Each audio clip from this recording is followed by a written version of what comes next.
السلام عليكم ورحمة الله تعالى وبركاته. نتمنى تكونوا دائما بخير وعلى خير وبصحة جيدة. معكم وصفات أدم ناجحة.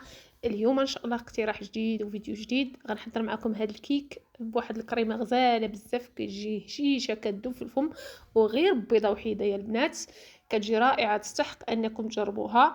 خليكم تعرفوا دائما عن المكونات وطريقة التحضير. إذا عجبكم الفيديو ديالي بطبيعة الحال هذا كيكون فضلا منكم وليس أمرا.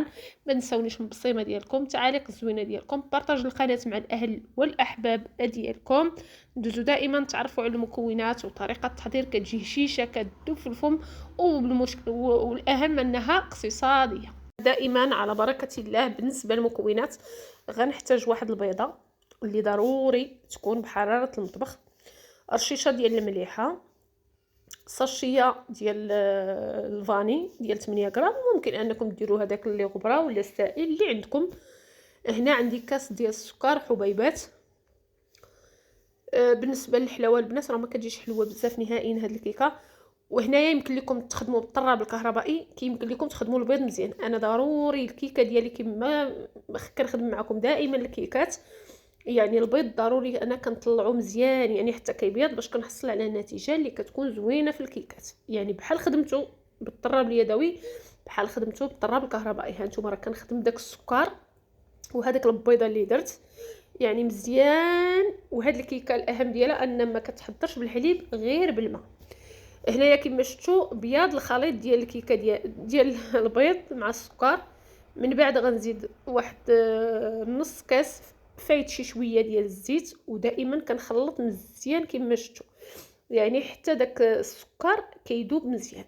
هنا غنضيف نص كاس ديال الزيت، ماشي كاس الهربه البنات، نص كاس كيكون فايت واحد شويه ديال الزيت. ما تكثروش الزيت بزاف لان فيها غير بيضه وحده، ما كاين علاش نديرو كاس. هنايا كما شفتوا الخليط من بعد ما خلطت مزيان الزيت مع البيض مع السكر، كيبيض الخليط وكيطلع. هنا غنزيد كاس ديال الماء اللي كيكون سخون، يعني ماشي طايب ولكن سخون، يعني الا قصتوه هكا بيديكم راه كتحملوا الحراره ديالو. صافي هادشي اللي كنحتاج. وان شاء الله يا ربي غندير معكم بالنسبه للدقيق. هنايا كندير الكاس الاول، ومن بعد غنزيد الدقيق بالتدريج، وغندير الكاكاو. بالنسبه للكاكاو واحد 2 معالق كبار هكا تقريبا ديال الكاكاو اللي كنحتاج، ولا ديروا جوج الا ما كانش عندكم هذا ديال العبار ديروا ديال الساشيات، يعني 2 ساشيات ديال الكاكاو. صافي هنا كنغربل لان الدقيق غتشوفوني ما غربلش الدقيق، ولكن الدقيق غربلته من قبل وحطيته حدايا. هنايا الكاكاو كيكون فيه داك الحبيبات ضروري ما نغربلوه، كما قلت لكم 2 معلقات. وعلى حسب الا كان هكا يعني غامق اللون ديالو ديروا غير معلقه راه كتكون كافيه. هنايا عندي 2 ساشيات ديال الخميره ديال 8 غرام، ممكن تكتفيو بغير بوحده ونص ديال الخميره. صافي كنغربل داك الكاكاو مع داك الخميره. درت الكاس الاول ديال الدقيق، ومن بعد غنزيد نص كاس ونشوف.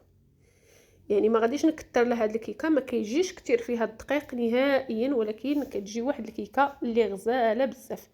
انا غنعبر معكم دائما بالقياس ديال العنبه كما شفتوا، نص كاس. ومن بعد غنزيد واحد المهم غنشوف الخليط ديالي واش خفيف ولا ثقيل. المهم هنا غنشوف خصني الدقيق نقدر نزيد واحد المعلقه حتى 2 معلقات.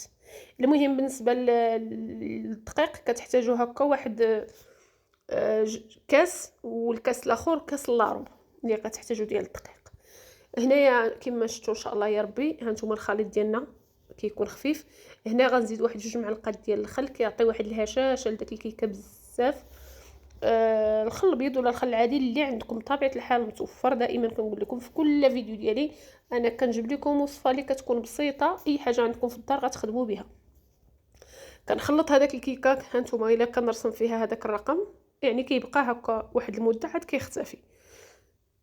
صافي ان شاء الله يا ربي غنحتاج هنا مول ديال الزاج، تقدروا ديروها في مقله ثقيله، مول اللي كيكون صغير شي شويه على هذا الا بغيتوها تجيكم طالعه شويه.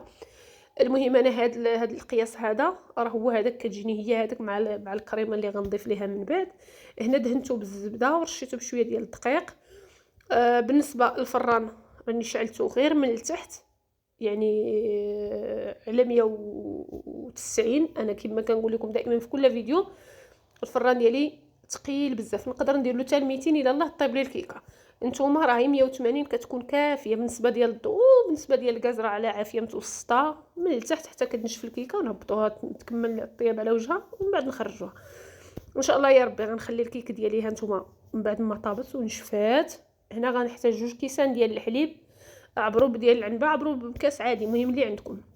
هنا غندير 2 معلقات ديال الكاكاو. هنا معلقه اللي كتكون مملوءه هكا ديال الدقيق، معلقه مملوءه مزيان البنات ما تخافوش منها. هاد الكريمه كتجي غزاله، يجربوها. وندير 2 معلقات ديال السكر، لان مازال غنحتاج شي قطعه ديال الشوكولات كتجي هي هذيك في الحلاوه، يعني ما كتجيش حلوه بزاف. كما شفتوا كنخلط هادو مزيان. غنحتاج هكا الطراب اللي هو يدوي باش نخلط، باش يتخلط ليا ما يبقاش داك الكتل ديال الدقيق وديال الكاكاو. ونحطها فوق النار يعني حتى كتغلي مزيان، تغلي وتعاود تغلي وتعاود. ها نتوما كيما شفتوا الصلصه ديالي. هنا درت واحد 11 قطعه ديال الشوكولات. الكحل عادي، ممكن عندكم الشوكولات النوعيه اللي مزيانه تخدموا به دائما على حسب المتوفر عند الانسان وعلى حسب الجهد ديال الانسان. هنايا كيما شفتوا غنخلط داك الصلصه مزيان. هاد الصلصه البنات جربوها كتجي غزاله ولذيذه بزاف في هاد الكيكه. هنا الكيكه ديالي ما كنحتاج لا نسقيها لا حتى شي حاجه. هنا درت واحد المعلقه صغيره ديال الزبده باش كنحصل على داك اللمعان اللي كيكون في داك الصلصه ديال الشوكولات. ها نتوما راه ما كتكونش ثقيله بزاف وفي نفس الوقت ما كتكونش خفيفه بزاف. صافي ان شاء الله يا ربي غندوز باش نفرغها في الطبقه. دابا ان شاء الله من بعد ما خلطت هذيك الصلصه مزيان، داك معلقه الزبده صغيره اللي درت غنحاول ندير لها واحد الثقب هكا بالفرشيطه ولا باي حاجه باش بغيت داك الصلصه تدخل لي لداخل في الكيك ديالي باش كيجي مشرب، كتجي غزاله، كتجي كذوب في الفم. دابا ان شاء الله يا ربي غنحاول نفرغ هذيك الصلصه كامله على الكيكه ديالنا صافي. ومن بعد يا ربي نقادو لها هكا الوجه ديالها مزيان. نحاول باش كتدخل شويه داك الصلصه في الداخل ديال الكيك. المهم كتجي هاد الكيكه اقتصاديه سهله مهله، يعني دغيا كتوجد غير بيضه وحده وحتى في الطياب ديالها راه دغيا كطيب بسرعه. صافي غنقادها هكا مزيان ومن بعد ان شاء الله غنرشها بشويه ديال الكاوكاو، شويه ديال الكوك، شويه اللي عندكم. انا شويه ديال الكنافه هي متوفره عندي محمره حتى هي جات غزاله كتجي مقرمشه. صافي غنزينها هكا من الجوانب شي شويه وغندير شي شويه في الوسط صافي. ونقدمها معكم بالصحه والراحه. الى عجبكم بطبيعه الحال المحتوى ديالي ككل ما تنسونيش من لايك ديالكم، تعليق زوينه ديالكم، بارطاج القناه مع الاهل والاحباب ديالكم، واشتراك اشتركوا معنا باش يبقى، حاولوا تضغطوا على الجرس باش يبقى يوصل لكم كل جديد كنزل.